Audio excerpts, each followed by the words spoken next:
Welcome to Discourse. I am Susil Pandey.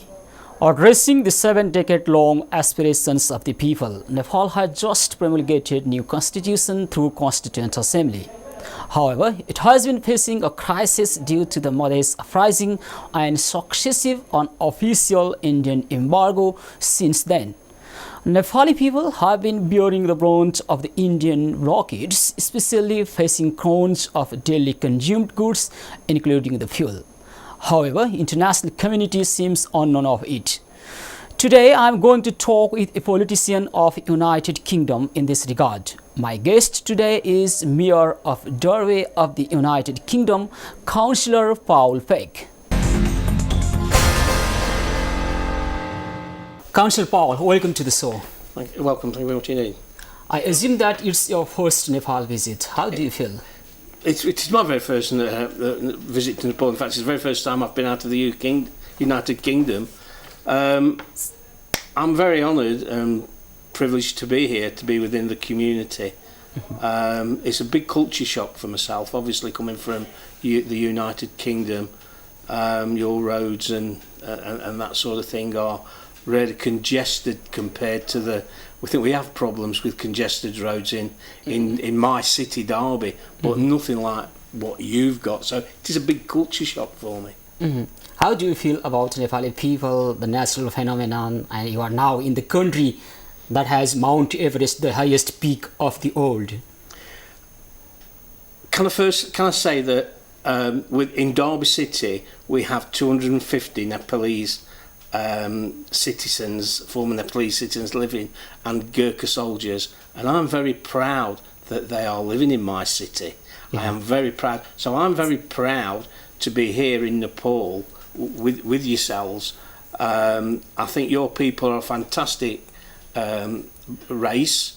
We, the United Kingdom, and I've said it quite openly previously, we owe your country a debt of gratitude.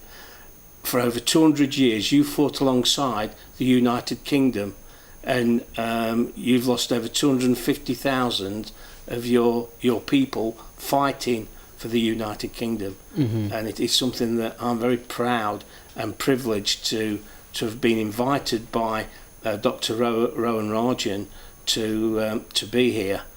I have been into Chitwan, so I've flown from Kathmandu to Chitwan. I've looked at the mountains and that, and it is a fantastic sight. You've got a fantastic country, and it's something that you should be proud of. How do your people, the people of your city, perceive Nepali people? They are welcomed with open arms.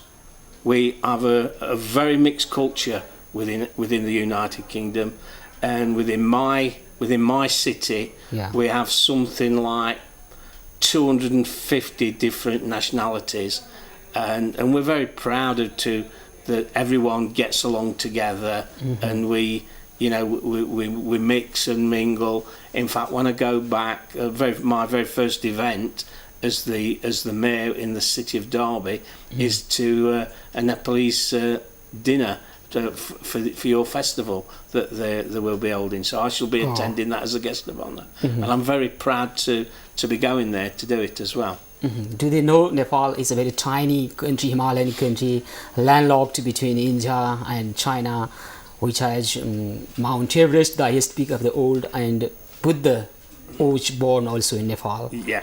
Do they know? Yes. Majority of people know that it is a landlocked country. It's trapped between India and China.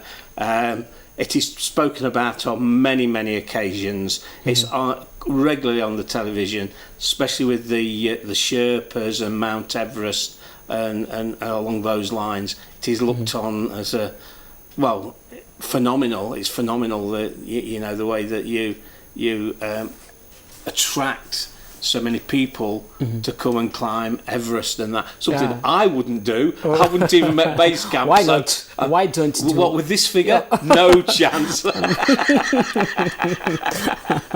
Peace. Okay, peace. And you are now visiting Nepal, I think that to support some hospitals, yeah? Yes. I was invited by Professor Rowan Rajan, who's a consultant surgeon in Derby City, and he put together a team of 10 consultant orthopaedic surgeons 2 years ago, with the intentions of coming out here to help the Nepalese people who have got deformities within the bones and the limbs, that maybe they can help bring their expertise to help. And that is what he set out 2 years to do. And this year, he invited me along. He got sponsors to bring me to Nepal.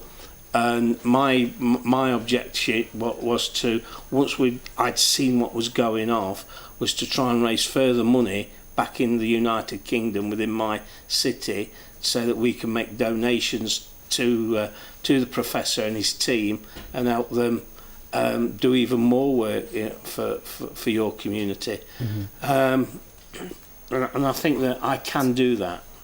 What do you find the health condition of Nepal? As you know that Nepal was hugely affected by the major earthquake, devastating earthquake on 25 April 2015. Yeah, I've had a look around, and I've looked around some of your buildings that must have been beautiful before they were destroyed with the earthquake, and I've seen some of the injuries from the doctors have seen. I'm very, very sad to say we haven't done they haven't done what they wanted to fully do, because some of the patients have not been able to travel in from the outlying districts because of the fuel crisis that you've got on at the minute, with the blockade, India blockading the blockade imposed by India. You are a politician. You know the politics of Nepal also, because I think you may be interested in the politics of Nepal.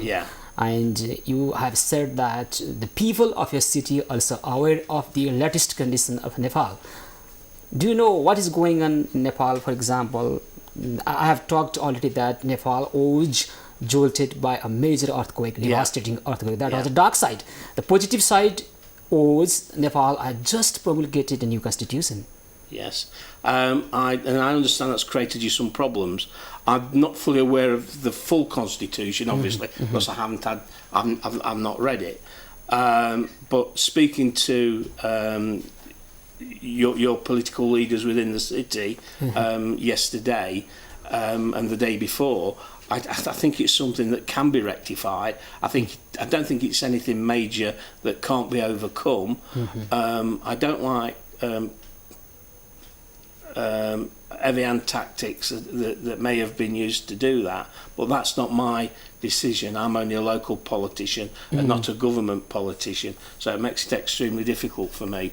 But all I can do is raise awareness when I go back home to Derby of what's happening with my local MPs, to see if they can put pressure on if the blockade hasn't been lifted, and take it from there. Because it has stopped a great bunch of people who have come over, who've given up their free time, their holidays, and none of them are getting paid to come out here, to come out here and try and help your people with serious deformities and things like that. And it has created a problem for them. It's as disappointing for those people as it is for me. Okay, Nepali people always remember England. They are talking about England. They take example from England, and they say that England does not have any written constitution, but it is so developed country. England, we do have our own constitutions. Within my city, we have a constitution which is separate from the national constitution, but we have to work within the framework of the national constitution. We can make our own little bylaws and that, but it all has to be within the framework of the national constitution. What I want to ask you is, which one is important? Very good constitution to develop the nation, or the devotion of the people? The constitution is important because that's your governing document. That's the thing that all governments and the people should work from. Okay, so that should be, if you like, your the document from which every decision you make as people comes from. So you don't do anything that that constitution wouldn't allow. Am I making myself clear on that one? Because it's if you like, it's the law, and if you follow the law of the land, you should be able to make any decisions accordingly. You have mentioned that Nepal is now facing an unofficial embargo from India, its neighboring country, southern neighboring country embargo. Yeah. What should Nepal do to end such kind of embargo from the neighboring country? Talk. Meet. Talk. Sit round the table. Your new prime minister and his ministers. Yeah. You know, invite them along. We have just elected new prime minister the day before yesterday. Yes, that's right. Yeah, I fully understand that. And that. So it's a new start. It's a new start for Nepal. Obviously, it's a new start for India. So why not invite them over or meet somewhere to sit down, talk about it, and see what can happen. I'm surprised that our people are so laid back and take it. You seem to take it on the chin, which is good, very good. You want to talk and that, but there comes a time when there comes a time when you have to stop and think what's good for everybody. I know you've elected a government, but within the constitution there must be something that allows you to say, right, I know this embargo, this blockade is going on. How can we move it forward? How can we discuss it? Let's sit down around a table. And I think it's, correct me if I'm wrong, please correct me if I'm wrong, but I think it's something to do with a minority group not having the same rights as another group. Is that the only part of the constitution that's causing a problem? Yeah, but they are talking about to amend the constitution to address the aspirations of the people, as you said, minority people. Well, that should automatically be written in anyway. Or that should be in everything. In my hometown of Derby, we look on everybody as equal. Everybody gets an equal vote. They registered to vote and they vote. So that's how it is. And the minorities, the minorities that we have are the Pakistani community, the Indian community, Nepali community also. The Nepali community also. But they have got equal rights. They've got equal right. They can vote. For any of the main parties. Our new constitution also envisions the equal right to all people, whether they are majority or minority. If there are any problem, our leaders are trying to amend the new constitution. But what I want to know is how England, the people of England and the people of Derby or our international community are perceiving the latest development of Nepal, for example, Indian embargo. Look, I didn't know about it till I got here. It isn't a major. It isn't a major thing in the press, or it wasn't when I arrived over here 12 days ago. I didn't know it was even happening. I didn't know it was happening.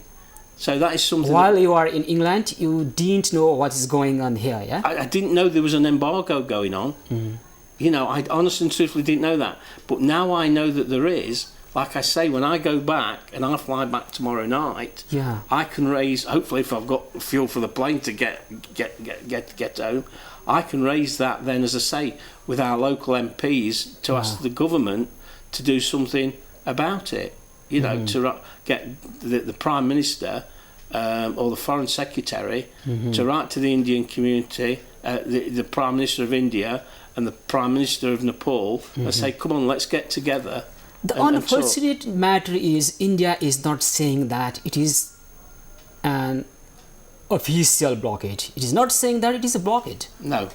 I've read that in the press. It is constantly denying that India is imposing any kind of blockade. But the reality is there is blockade. I'm not disputing that. That is something I'm not disputing. But what I would say is that all I can do as a politician, as a local councillor, I have no clout. I'm not talking about you. I'm talking the international community. The international community, or the community of Derby, as far as I'm aware, wasn't aware. I wasn't aware of it. I wasn't aware of it. So it's a guarantee that that the rest of my city doesn't know anything about it. So it's okay, but what I can do is I can get onto the BBC when I get back, because while I'm here, I am covering bits and bobs for the BBC. And I've done a little bit of filming for them. And they're going to interview me when I get back. It's something that I can raise.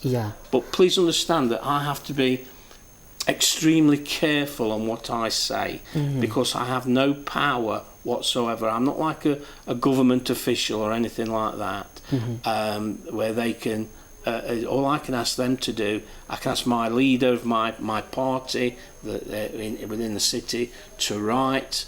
To write, as well as myself, write to the MPs and try and put pressure on all round, so that we can get something constructive done. Because it's affecting the day-to-day lives of your people. It's affecting the hospitals. The doctors were in the operating theatres, and the power went off and the generators didn't kick in because they were short of fuel.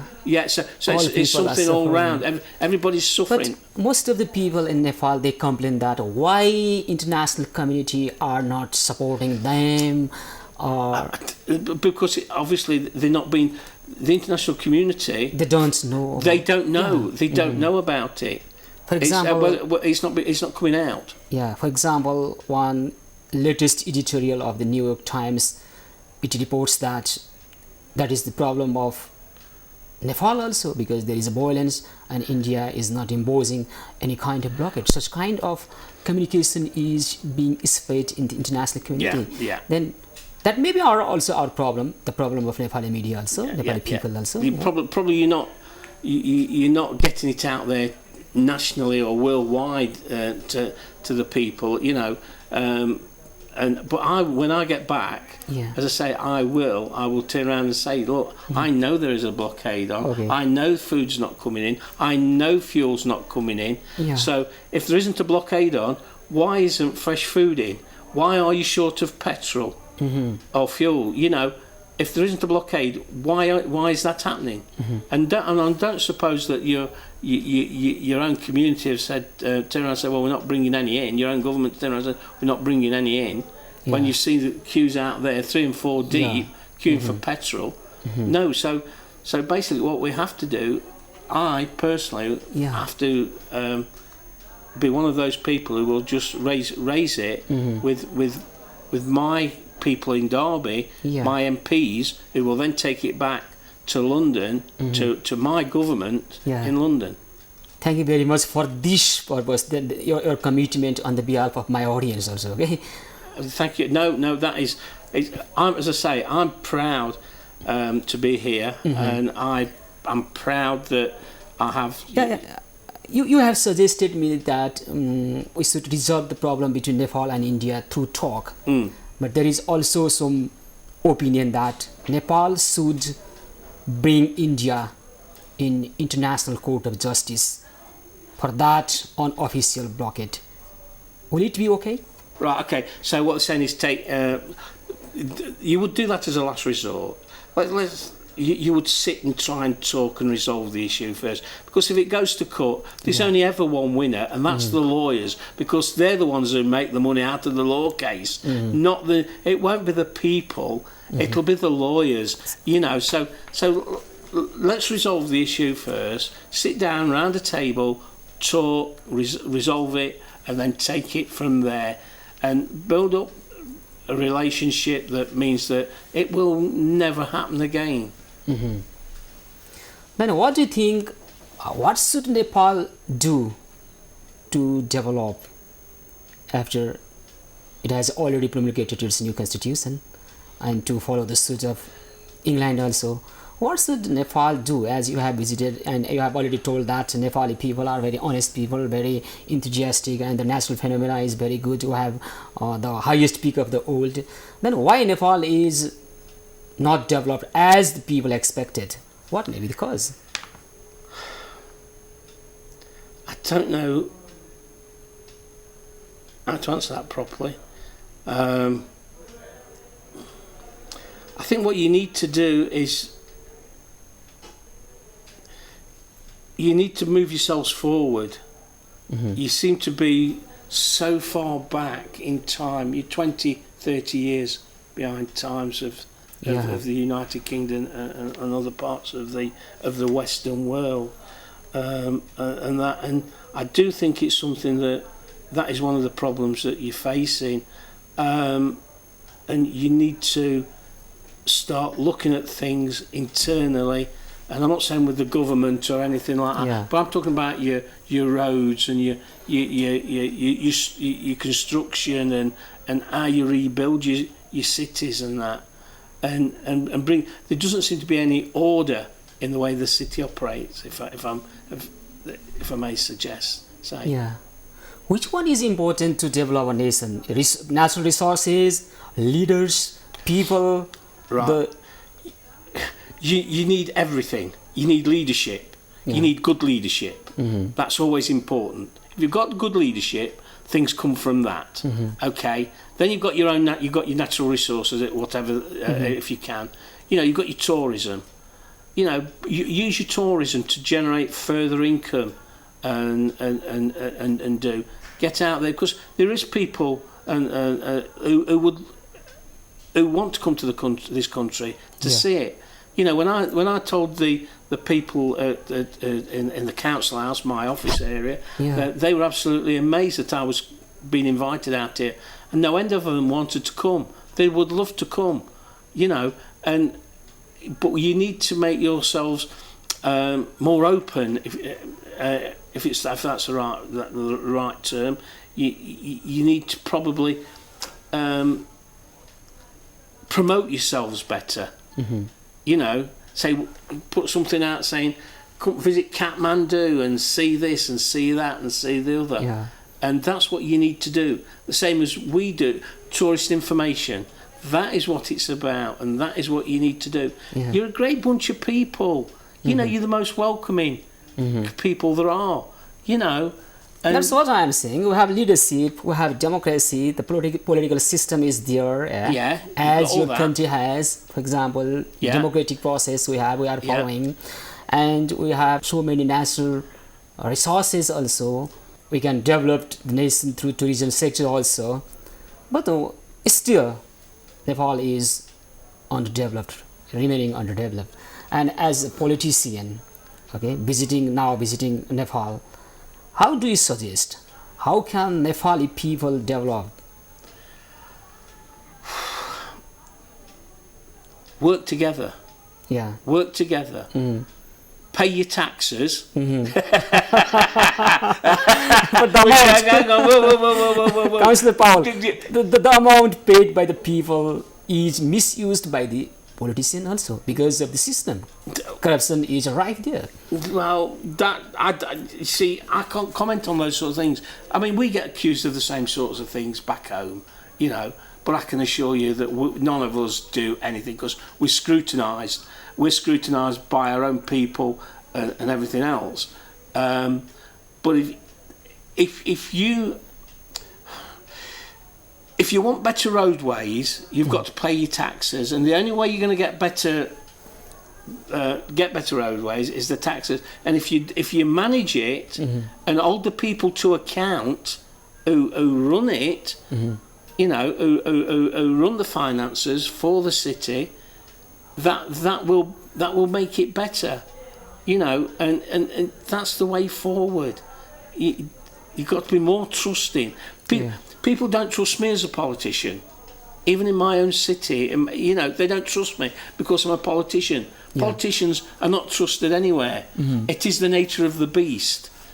But majority of politicians You are also people elected politician. Yeah? I'm elected. Yeah. So I'm elected every 4 years. In fact, next May, I'm up for election again. And if I've not done the right thing for my people in my ward, they won't elect me.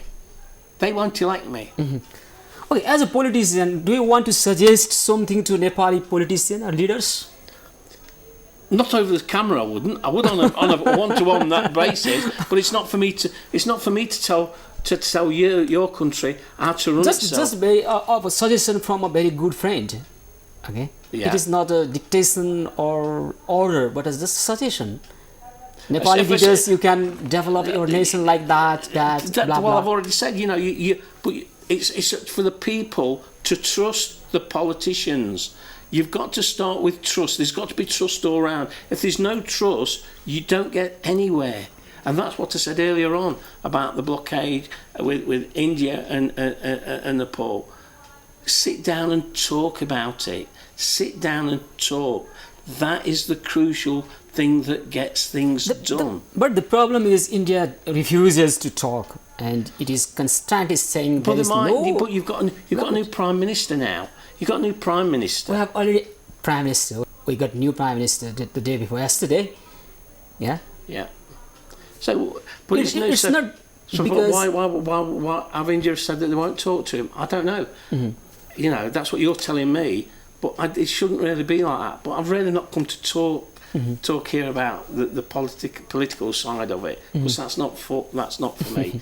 It's to do with the doctors and how it's affected them. You know, you've swung into an area now that was a bit... Councillor Paul, we are at the end of the program. What do you want to say to Nepali people as a politician of the England?